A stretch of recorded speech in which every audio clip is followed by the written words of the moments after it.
and thank you for joining us today. My name is Kevin Davies, and I am the CRO of Provision. I'll be the host for today's webinar. Whether you're joining us live or you're just watching the recording, excited to have you here. And for those of you joining us live, just a few hosting notes to kick us off. Today, our speakers, Amanda and Brian, are on stage, but we can't see you or hear you as audience members. As audience members, you can use the chat on the right-hand side of your screen here to share questions with our speakers. We are going to hold a few minutes at the end of today's session, and we're going to use that time to aggregate and answer your questions live. You will also see some audience polls pop up on the right. Beside the Q&A chat, you guys will see that there's a polls chat. So we're going to use that to interact with you today, and answers that you put into the polls that we launch are going to help us shape today's content. Also, a quick note, and I see someone's already asked this, the session is being recorded. So you'll receive a link to the recording alongside with Kellerman's exclusive culture assessment templates following the event today. So in terms of our topic, today's topic focuses on what's pretty much an industry-wide evolution. And it's really about how the definition of culture is fundamentally evolving with the release of SQF Edition 10. So food safety culture, it's no longer just a subjective feeling. It's now transitioning into becoming more of a documented and measurable system. The changes that are coming with Edition 10, they now mandate some more active engagement across teams and layers of your operation. But today, it's all about moving across this high level technical jargon. We want to give a more practical deep dive into how facilities are actually operationalizing these new standards into daily habits. And we're going to show you as part of that how you can leverage digital tools to prove continuous improvement to any auditor. So joining us today to help guide us through this content, we have Brian Kellerman, firstly. And Brian joins us from Kellerman Consulting. Kellerman Consulting has helped to write and implement food safety certification programs for more than 900 clients nationwide. I remember Brian a while ago having a state-by-state checkoff that likely has been fulfilled at this point. Brian's a registered SQF consultant who's spent 17 years working directly in food production. And today he's really bringing an unmatched boots on the ground experience in helping sites to pass their audits and really fulfill excellent cultures that continuously improve. Also joining us is Amanda Wilder, and Amanda joins from our team here at Provision. For those of you that don't know Provision, Provision is a platform that's been rolled out across hundreds of sites, many of them SQF, and we manage more than 2 million audited records at this point. So Amanda holds a master's in food science from Kansas State University, and she has plant floor operating experience spanning meat, produce, and processing. She combines that industry background with expertise in utilizing data-driven solutions to modernize and optimize the way that you run audited programs, both for SQF and across other standards. So with that intro in mind, I'm going to go off stage and I'm going to pass it over to these two. Thanks, Kevin. I'm very excited to sit here and chat with Brian today, and Brian is going to be answering most of our questions. We're going to take a pretty conversational approach to talking about SQF Edition 10. And so let's kick things off at the ground level, Brian. So for anyone who hasn't dug into the new code yet, at a really high level, what is SQF Edition 10 asking sites to do differently when it comes to food safety culture compared to previous editions? Sure. So for anyone that's read the code or has experience with the previous issues and current issue 9, food safety culture is mentioned early in the code as something that people should be and facilities should be monitoring. However, the new code actually elevates it to a plan. And so that is somewhat of a subtle change for some facilities. There have already been facilities that have been on the cutting edge of that and have coherence and worked out plans. But for the most part, the way that SQF had it written in its vagaries, you could really just argue, hey, I purchased some gift cards, and I have a survey and I give those out once a year, and that's my food safety culture. That's really not going to be good enough anymore. There's going to need to be more meat on the bone, as it were, for what a food safety culture is. We'll get into that. It's a really good example, and I want to dive into that in a little bit further. But before that, one of the other things that the code also calls out is that it requires the food safety policy to be reviewed by a senior site manager, not just the quality leader or the food safety team. Why does that distinction matter, and what does genuine leadership commitment look like? I know we've talked about this a little bit, but tell us what that looks like versus just that signature on the document. Absolutely. So when an SQF program is being set up, when a QA manager or someone at the quality level that is not at the highest levels of the company are tasked with running the program, oftentimes the GM, plant manager, site manager, whatever you want to call it, can be hands off. Really just let the quality manager deal with it. And up until the beginning of these newer audits against the new code, if the QA manager had signed it and if they were able to demonstrate that, yes, I talked to the boss and so we should be okay, that was potentially acceptable by auditors. Where they're moving towards is that no, they want to see the people who control the finances, the people who have an understanding of the direction of the business, not just the quality person who's overseeing the sort of rearguard action of what's in place. Those people need to understand what the quality policy is. They need to have a hand in it and sign it as part of the program. Yeah, I think that's a big distinction, because a lot of us might have that experience where that senior leadership really doesn't want to be involved, and now they have to. Mm-hmm.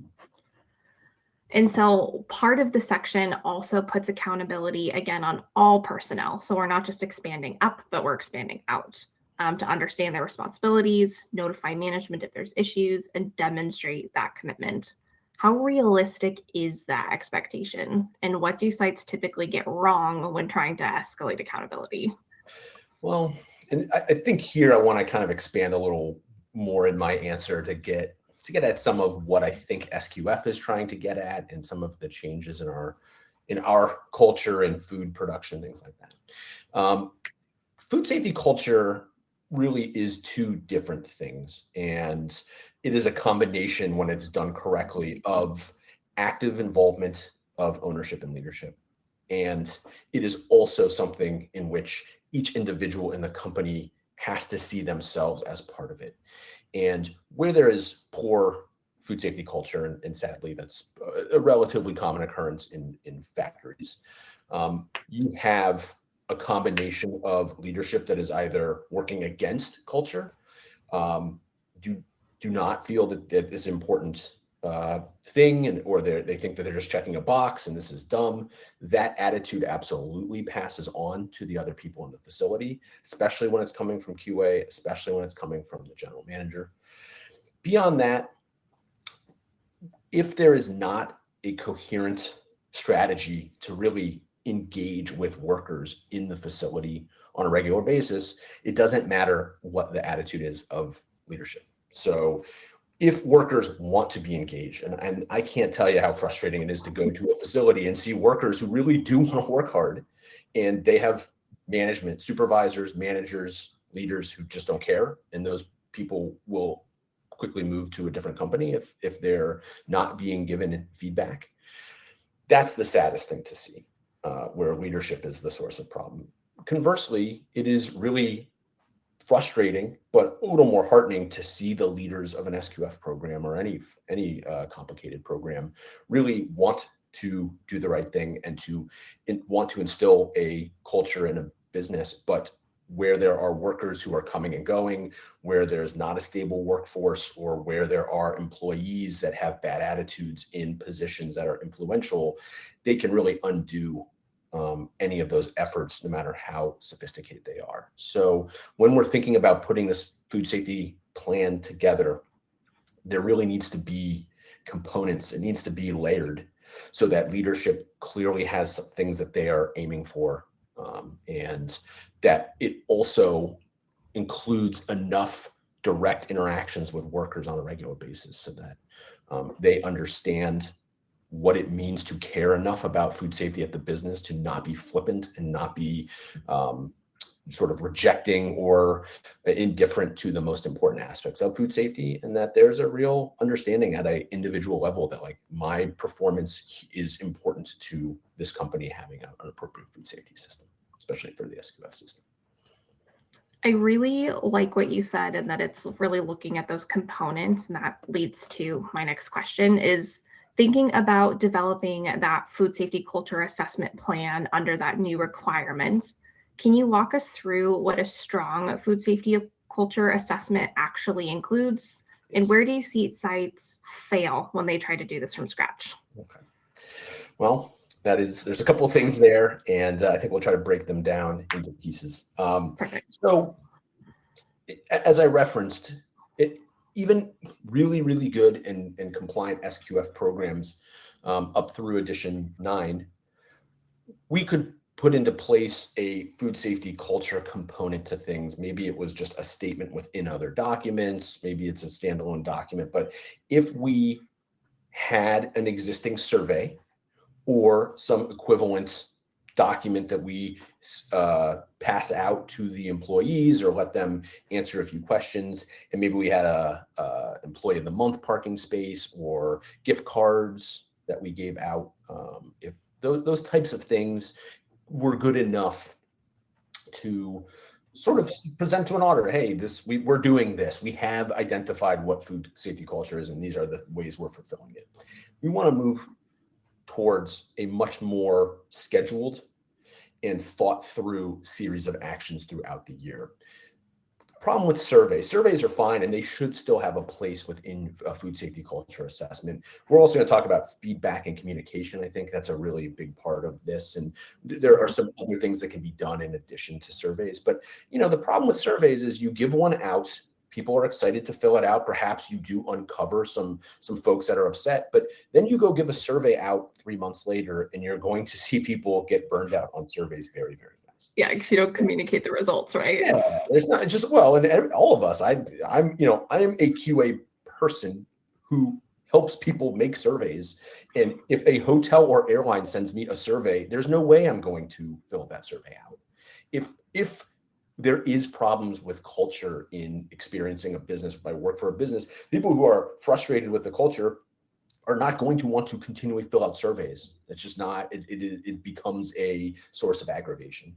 So it's not death by survey. That's not what the code is getting at. Correct. But we do need a schedule, and folks need to start thinking through, what is my year going to look like? And I need to fill out the year with a series of actions that are going to be put into place in advance that should hopefully link together.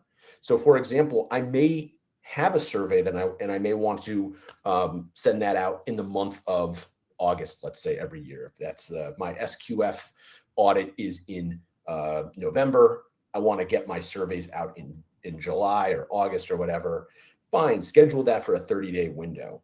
But in Q1, Q2, we really want to have different activities, and those things, I'm going to have to remain vague for the moment, but certainly having specialized trainings, having outings, having departmental activities that you can document and put into place.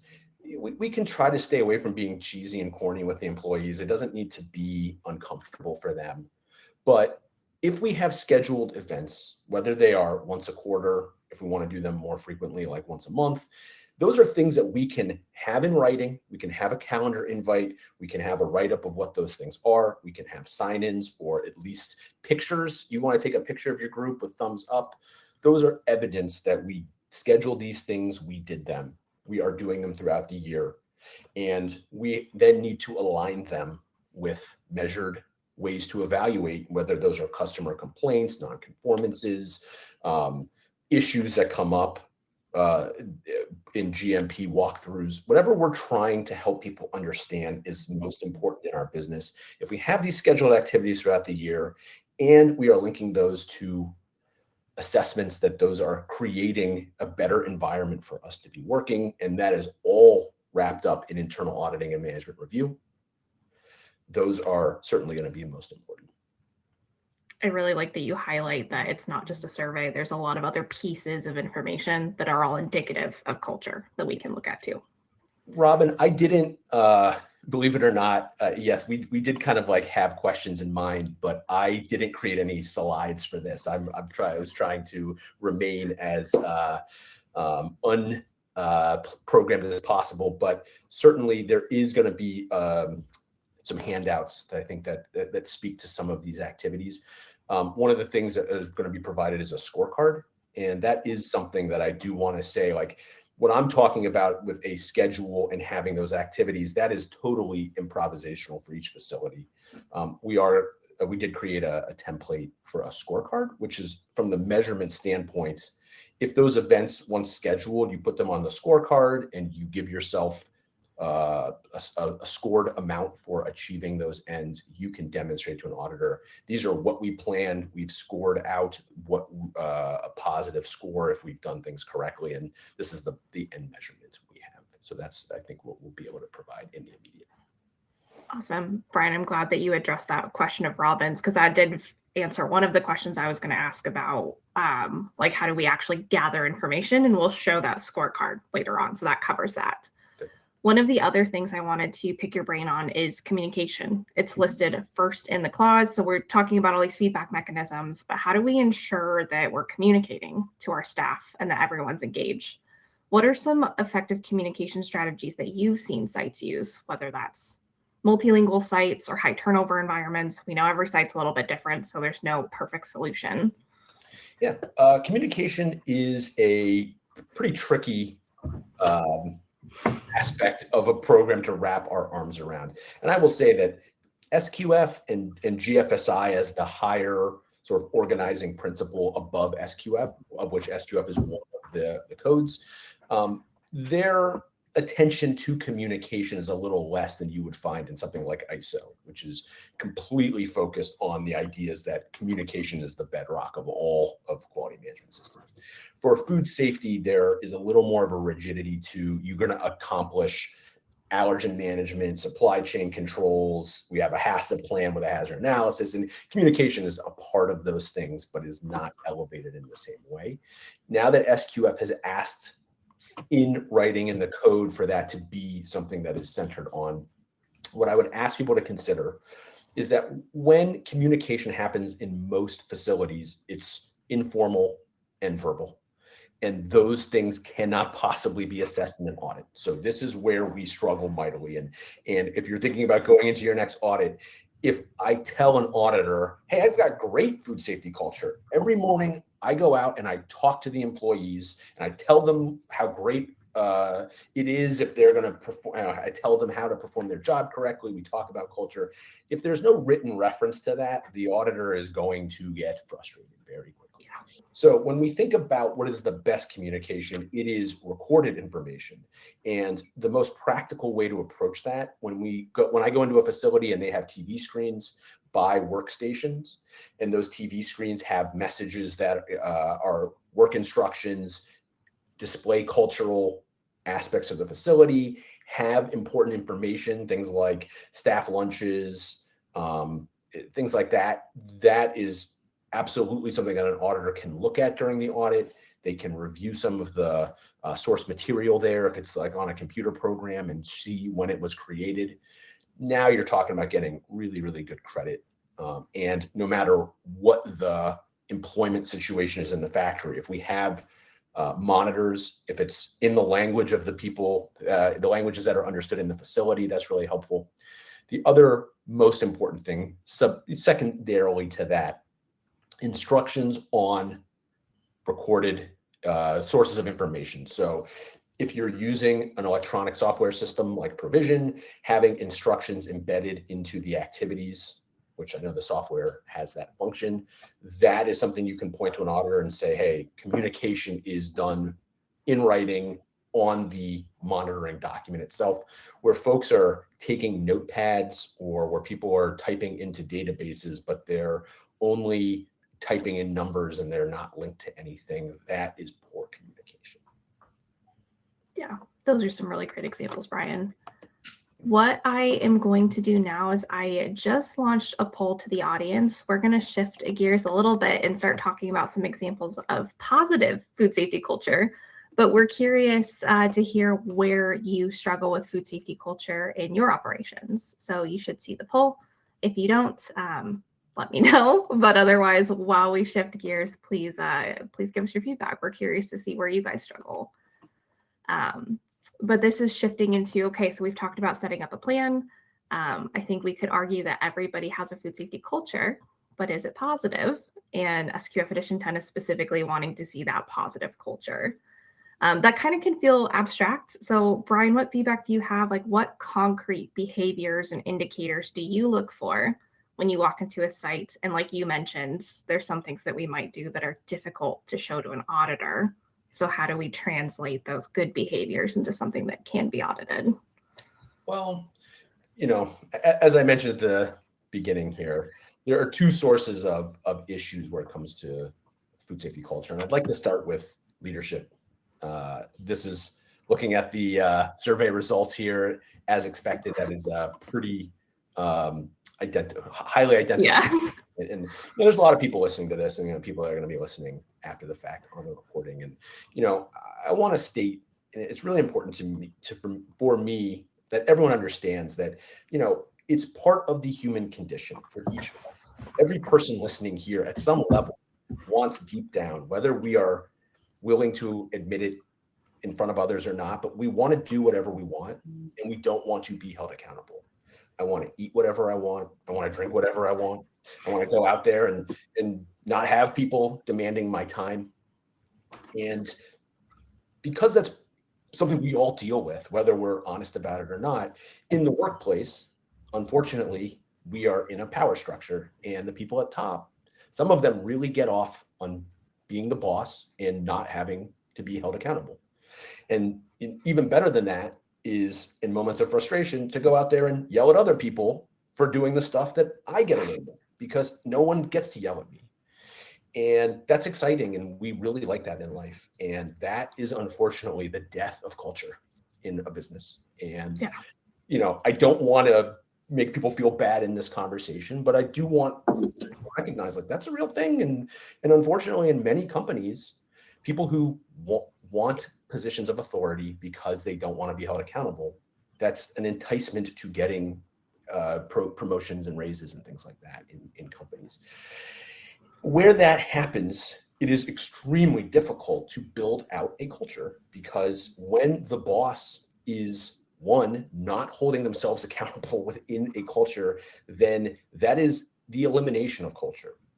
And we can go and as Amanda mentions, and what I was pointing out, is like, yeah, you want to be able to show the auditor evidence that you're doing it right, but the auditors can smell it from the parking lot when the boss is not involved. So it is something that shows up first and foremost. My hope is that there may be some people in charge of facilities listening to this, or who will see this eventually, and maybe that will help them think through, hey, what are my actions and how am I doing it? Am I participating and contributing to what goes on in this facility, and taking my own personal responsibility for SQF? With all that as background, when I go into a facility and there is leadership involvement in the day-to-day, when the owner is actually doing it, and for many of you who have been in different kinds of SQF programs, if I'm in a company that has 1,000 people, the person in charge is not going to be running the equipment.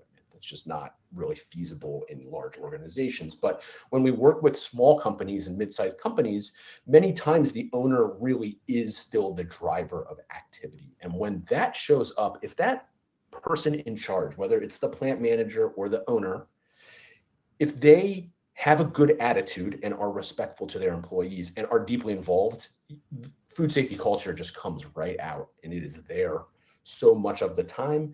And all we're really navigating is, how do I document it? Yeah.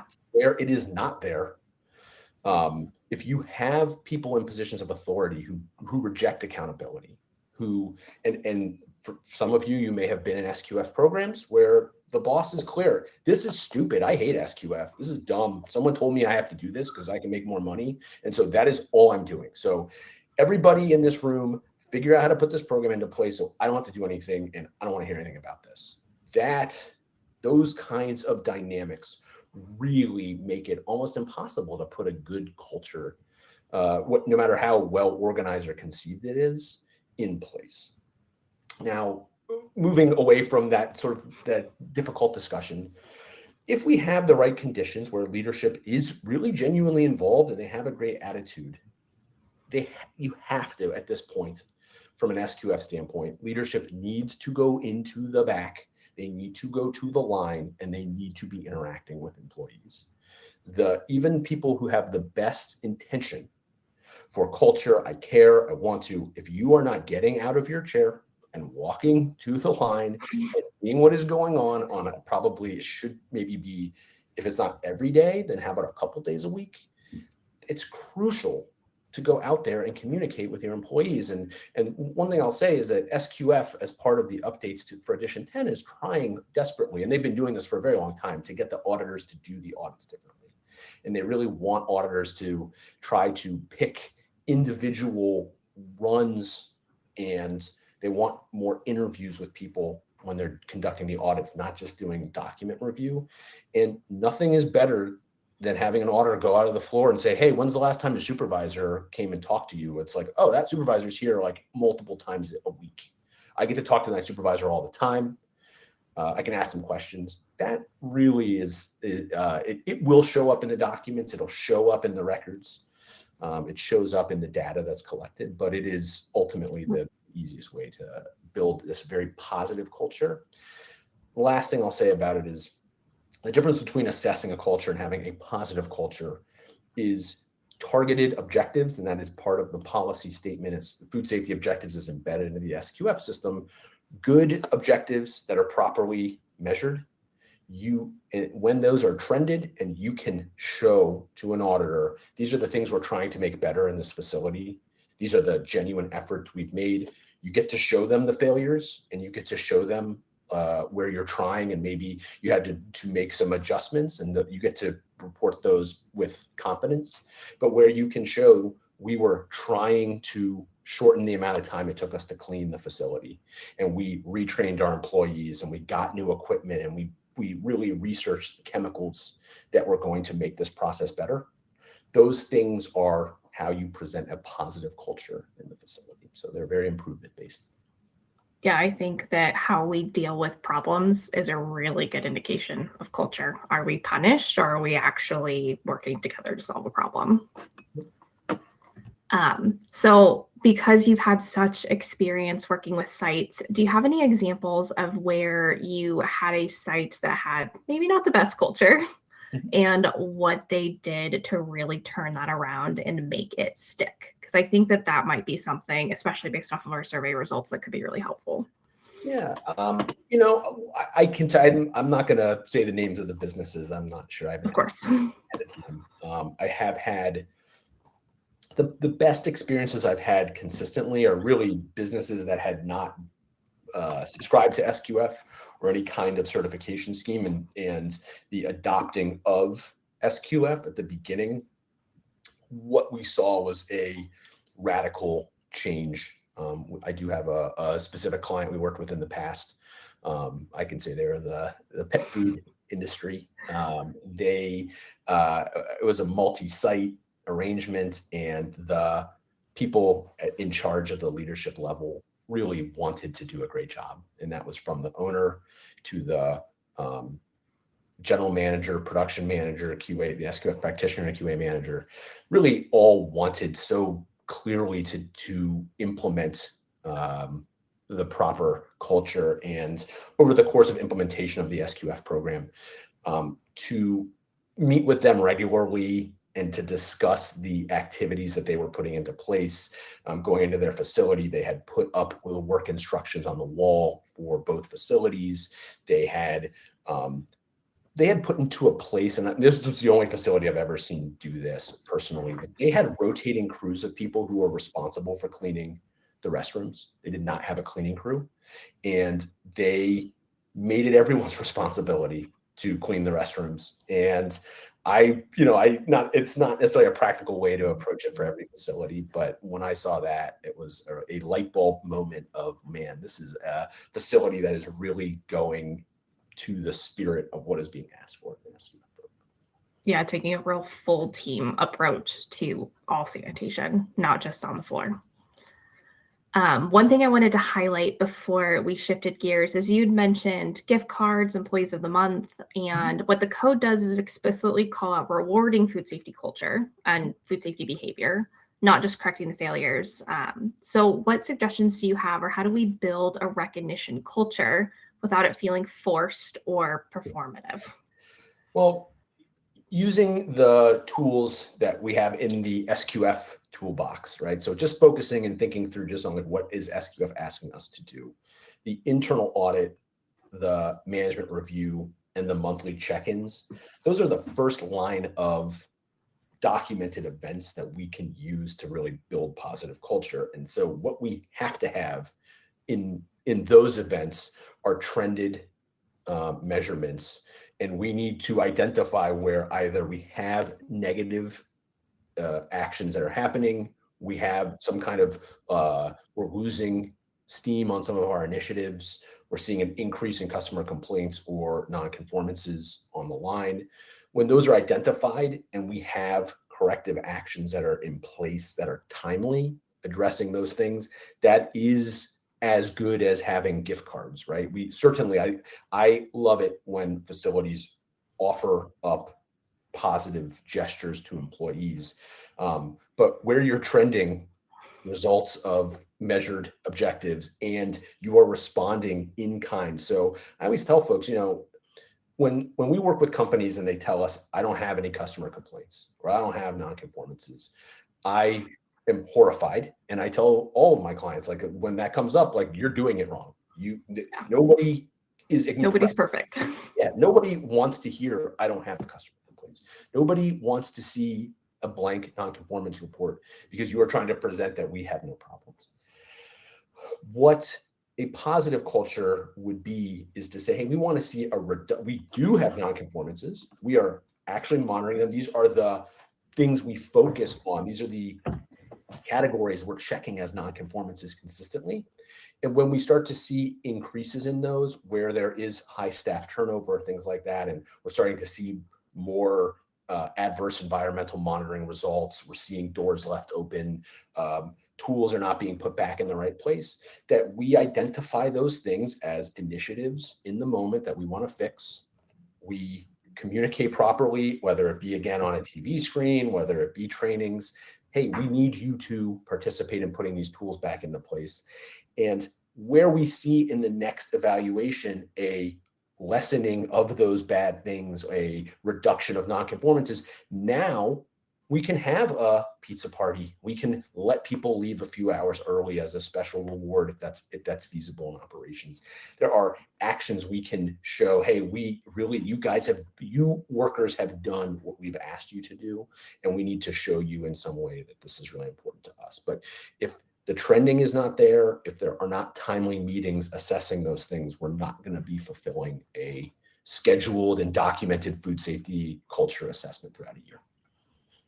Yeah, I think that that's a really good segue into the next section of this presentation.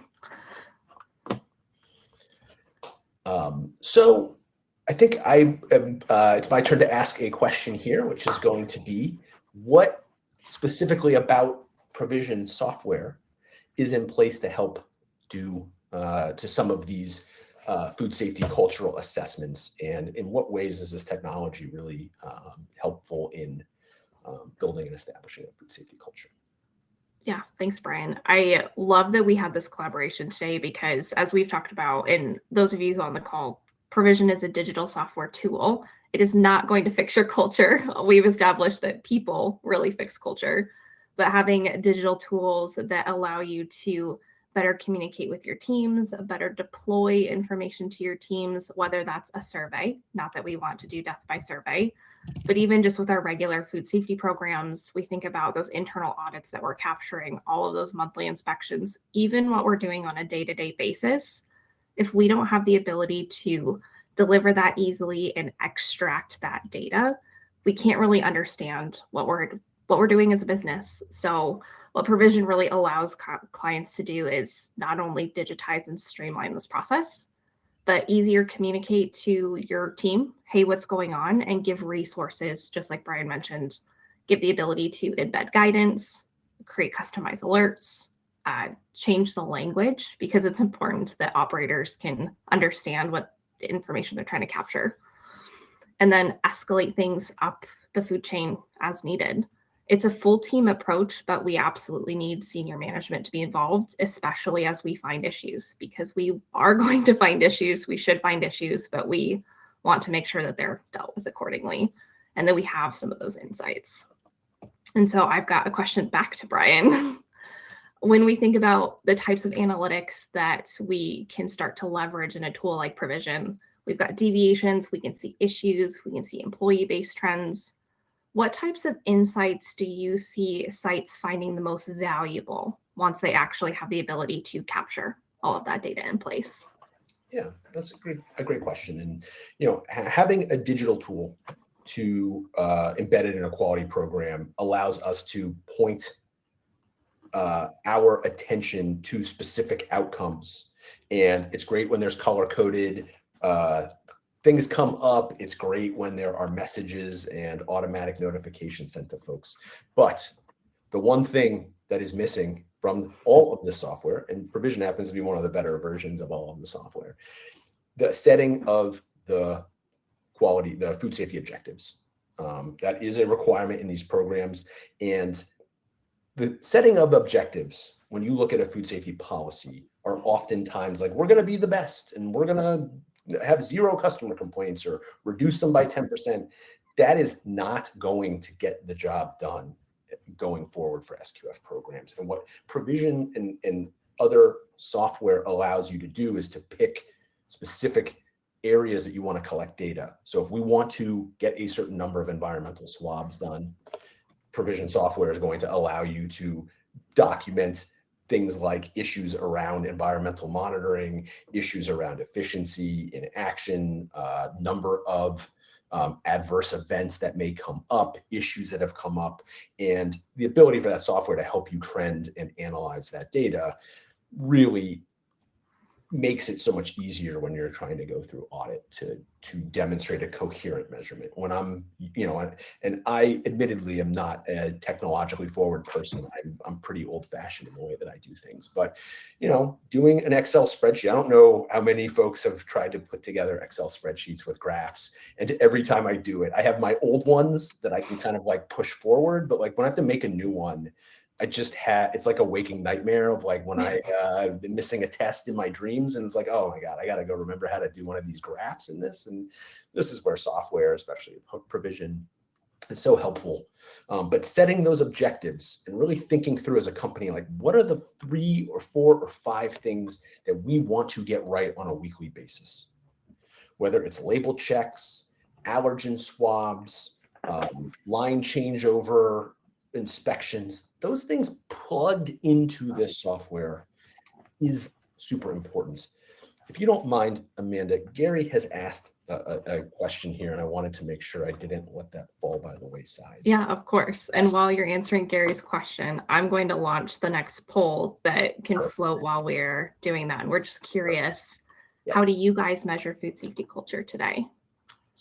While folks are answering that, and I'm sorry to be distracting, Gary in the chat has asked, how do we get a good cultural system in place across multi-site operations? And this is where truly leadership is essential. And Gary had mentioned that that the leadership is a strong component. When it comes to multi-site operations, they come in very different flavors. Every facility is different, but multi-site operations can be integrally, I don't know. They can be linked very, very closely, or they can be doing different things. And if the sites are linked in their actions, so if part of operations is done in one facility and then the food is transferred to another facility, whether it be offsite storage, whether it be finishing action, then it's really easy to link one cultural system that oversees multiple sites. If we have sister facilities that don't do the same thing and they are just under the same corporate ownership, then we may have different culture assessments, but you can link them by having a competitive interaction between them. Who's going to make the greatest improvement, or who's going to get the highest score? Again, we're going to present a scorecard if you want to have a friendly competition between facilities in which you have a scoring framework that allows for some legitimate variations, and you want to compete between facilities. That would be something that you could present to an auditor. That would be really easy to say, hey, we're all in this together across sites. Obviously SQF audits can only be really one facility at a time at this point. They've kind of eliminated the linked operations unless it's like a very special situation anymore. But you can present a corporate leadership that, in conjunction with site management and the QA departments using the evaluation tools, when they're compared against each other, that can be a very powerful demonstration of shared culture across facilities. I hope that was a good, that touched on what you were looking for.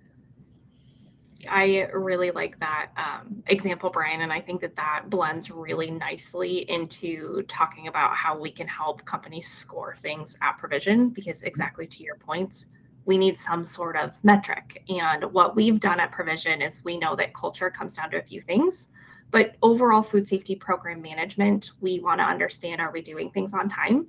And are we seeing and resolving those issues? We know we should see some, but we shouldn't see them in perpetuity necessarily over and over and over again. So what we've done is take those two factors and create a risk score that can really allow you to understand where are things starting to slip. Can we identify, is this a culture issue? Is this a staffing issue? And we can start to benchmark our sites against each other. Because exactly to your point, Brian, no site is perfect across the board. They're always going to be a little different, but we can still kind of understand benchmarking. Hey, are we doing things on time, and are we finding issues or not? That can be a pretty good indicator of what's going on. And then again, diving down into those specific categories.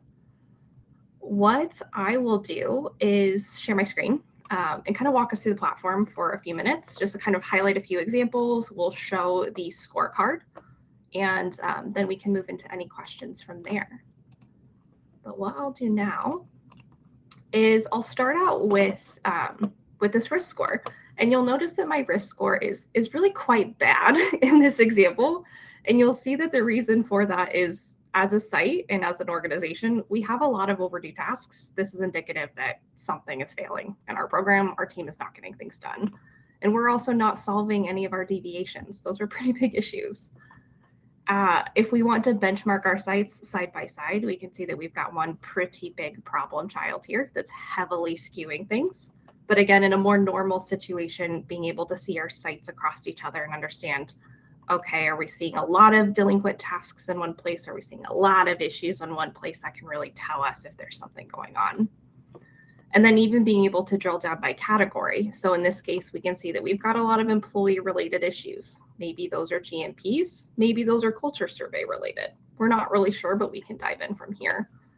And we can also start to look at, again, our deviations by criticality, because we know that some things are going to happen, but it's important to delineate, are they little things or are they really big critical things? When we further drill down into the types of insights that we can see, again, we want to understand if we're looking at all of our sites or just a few sites. Here we can drill down just into one. But again, we can kind of see those deviations over time. We can see that, yeah, we're finding them. We're finding a lot of little ones, which is probably a good thing, but we're finding less of the major ones than we did before. So that's probably a good indication that things are moving in the right direction. Alternatively, we still have a lot of delinquent tasks at this site. So again, that tells us that we still need to fix our problems. We still need to understand where our programs are failing here. Here we can also start to do those site-by-site benchmarking to understand who's doing or who's delinquent in tasks, who's finding issues, and even by teams. And while it may not be equal distribution across our sites, our food safety teams and our sanitation teams might always find more issues. But it still gives us that ability to really understand what's going on and who is seeing the problems. When it comes to actually scheduling out activities, like Brian mentioned, having a preset schedule can be really important. we can leverage schedules to do that. So maybe we do send out a quarterly survey. I know about you guys that if we do this, we need to make sure we communicate those results. Or maybe this is something that we're scheduling out once a year and peppering in other activities. But being able to schedule these things, set those repeating frequencies, can just make sure that this gets done, that it does not fall off your radar or off your team's radar.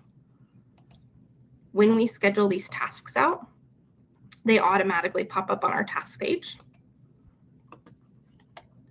And then we can open those tasks up. So whether it's that quality survey, or in this case, here's that senior management scorecard that we want to walk through, having those pop up on our tasks as a frequency is really important. So what I like about this scorecard, and this is what Brian sent over to us, and then we just digitized, because that is what we do, is we have specific areas of assessment that we're looking at. Again, specific metrics. And Brian, if you want to highlight these, please jump in here. But what we've added to this is as you are able to review these with your teams, scoring can be done automatically. So that if you have issues, we can flag those issues. We can reassign them if it's something that needs to be dealt with. We can resolve them right in the meeting that we might already have. One thing that's really helpful about digitizing scorecards and meeting minutes like this in Provision is that you have that evidence, not just for the auditor, but really you have that traceability for yourself. You know who was in the room, what was said. We could say, Amanda, taking this away. Review further next meeting. Whatever makes sense. This is just an example.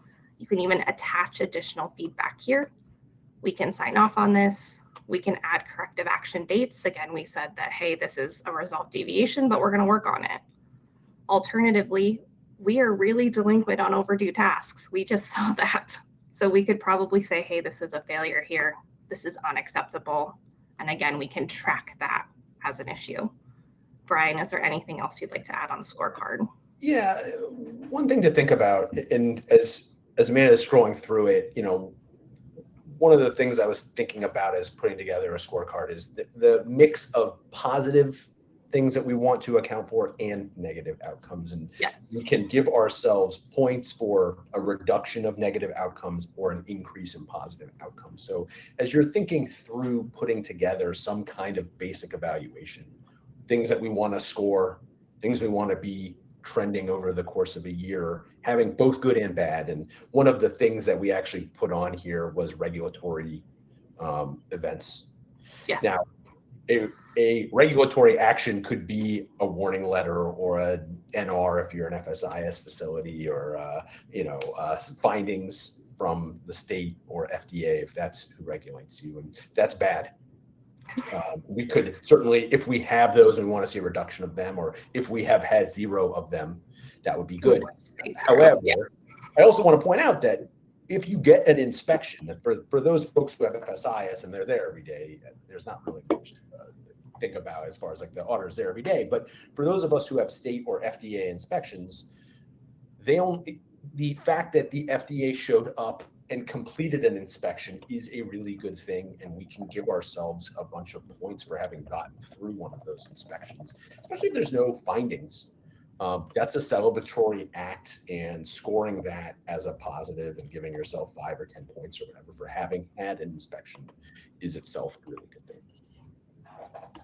Yeah, I think that that's a really great point, is that as we go through these, it's not just positive or negative, and the way that we score them just depends. But we've got some ability to add some severity if we choose.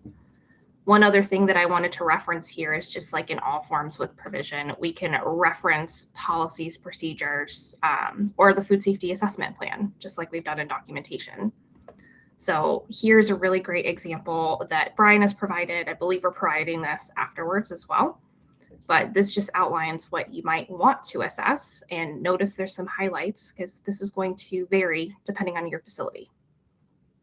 Brian, I don't know if you have anything else to say, but I think it's a good structure. And again, just really allowing companies to think about their individual operation and what might make sense for them.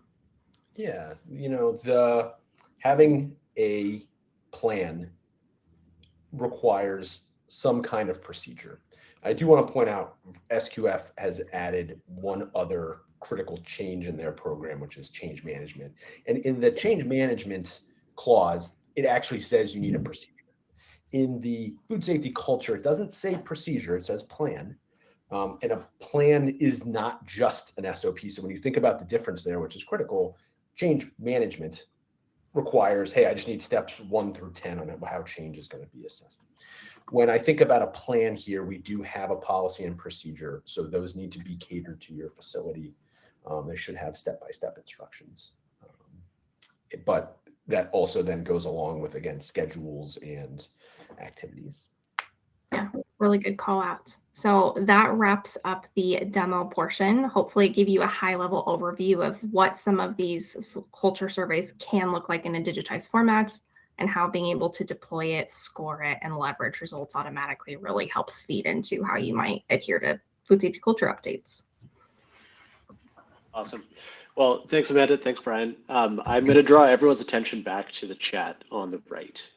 We have 5 minutes here with these speakers where we can ask them some questions.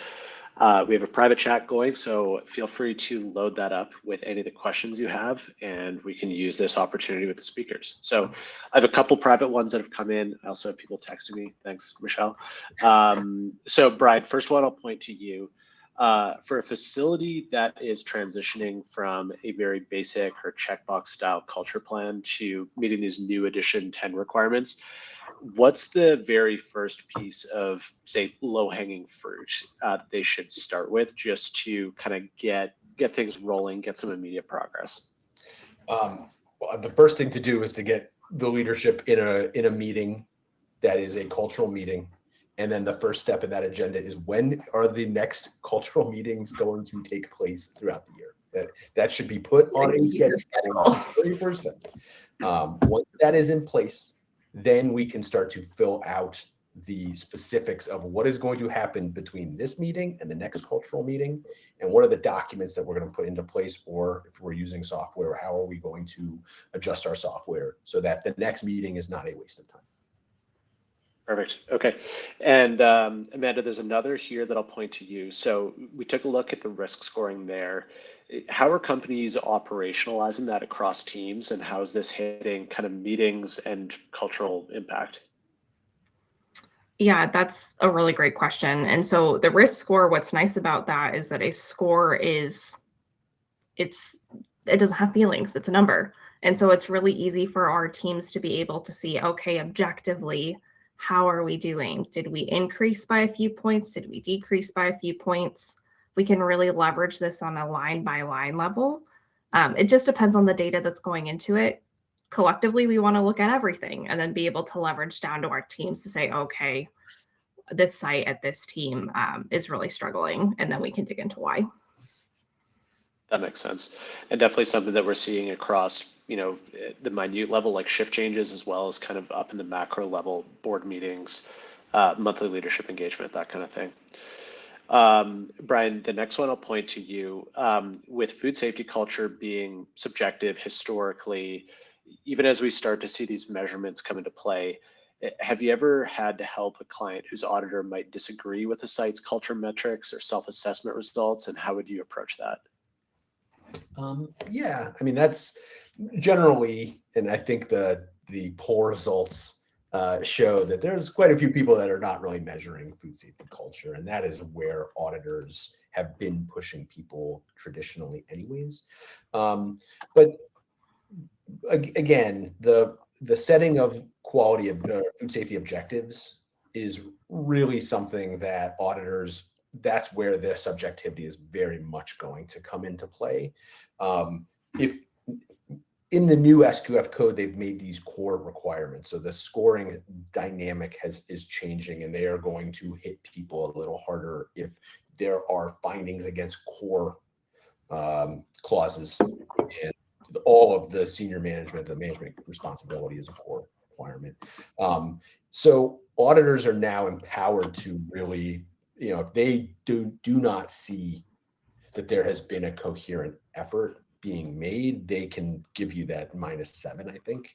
So what we want to try to do is get a well thought through attempt put into place. Because if an auditor says, hey, I disagree, I wish you had selected another metric, or I felt that this trend should have resulted in a quicker reaction, that should be a minor finding. It still should be a -1, as opposed to, I don't really see where you've made a coherent effort to figure out what we're measuring. I don't see the meetings in place while we're reviewing it, and I don't see how we're taking it back to the line, talking to folks about what we want changed.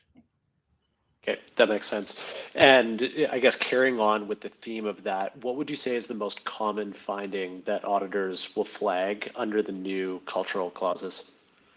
Well, we haven't seen them yet, and the auditors do not want consultants going around telling them what they're going to do. So I will only say, with the utmost amount of respect to auditors, we will see when they start. However, what I will tell you is, auditors are absolutely going to look at meeting minutes, and they're going to look at documented evidence that there have been, when they see a plan, and when something is given to them as a plan, if it is 2 or 3 bullet points, they're going to bring the sharp knives out, and they're going to start to carve up in that audit. And if instead there are scheduled events, we have documented meetings, whether they're recordings, pictures, or otherwise, and if there are trends to show, then I think auditors are going to give a wide berth to how facilities have chosen to approach it. That makes sense. And I'll add on to that, for anyone who's doing their meetings in person as opposed to kind of on a recorded call. One of the things that Provision supports is voice to text. So you can kind of run that throughout a meeting, populate meeting notes that way. You can show the schedule for it with corresponding records. So that's an easy way to help to fulfill that. We've got time to squeeze in. Oh, go ahead there. There's just one, a person has put in the chat, Yes. Gwen of Ventura asked about temporary employees. You really need to have, again, posters, some kind of visual thing. If you're having workers passing through, documented trainings become really, really difficult, because a training I do on Monday, the people who were in that training may be gone by Friday. And so you need to shift from a cultural standpoint to say, because we know we have temporary employees, we have put our culture statements, we have put our trainings and instructions on posters. They are by workstation, so that anyone working at the station can plausibly say that they understood. That makes sense. Yeah, posters or in records, if those are kind of live linked into a current activity. Yeah. Cool. We've got time for a couple last ones here. Another one for you, Brian. How often should a culture assessment plan be reviewed or updated? Yeah. Well, I'm a bit of a broken record on reviews. The requirement's always going to be annual, so at least once a year. However, a true food safety culture has built into it an understanding of, based on what we see, we need to have increased frequency. Amanda's example featured 130 overdue tasks. That company needs to be reviewing probably on a weekly basis, maybe monthly basis, because things aren't getting done on time, and that's not acceptable. And so it's a little bit of a chicken and egg, but I start with at least one review. Anytime I make changes, there needs to be reviews. And then also, if the outcomes are not acceptable, one of the corrections or corrective actions is going to be increasing the number of reviews until we get it right. Yeah, I think that's where that plan really comes into place, and with being able to schedule that out to really prompt these reviews to happen, and then you can always adjust from there. Good stuff. Well, Amanda, Brian, thank you both for contributing your expertise today. Very much appreciated. We have some information up here if anyone wants to follow up. Just to recap a couple of the takeaways that we heard today, with the shift to Edition 10 for SQF and equivalent standards, food safety culture is now becoming more of a documented, measurable system, less of a feeling. Leadership commitment has to be visible, it has to be active. Feedback mechanisms and assessment plans they need to be real, they need to be evolving, not just kind of in a binder somewhere. And as companies are implementing some of these things alongside corresponding metrics or corresponding requirements elsewhere in the code updates, we're seeing that analytics are becoming more and more of a requirement, and digital tools can really help to reduce the burden of that with better tracking, better reporting. So there's a couple resources that we can share to help everyone implement these things. There will be a link to this recording shared after the event.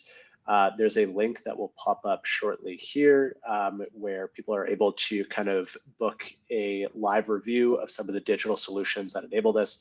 And of course, there's contact information up on screen here for both Kellerman and Provision, where you can get some advice or some implementation steps to get rolling with this. So with that in mind, appreciate everyone's time. Thank you again for joining us. To the audience members, Brian, Amanda, thank you both. Yeah, it's a pleasure. All right, take care. Yeah.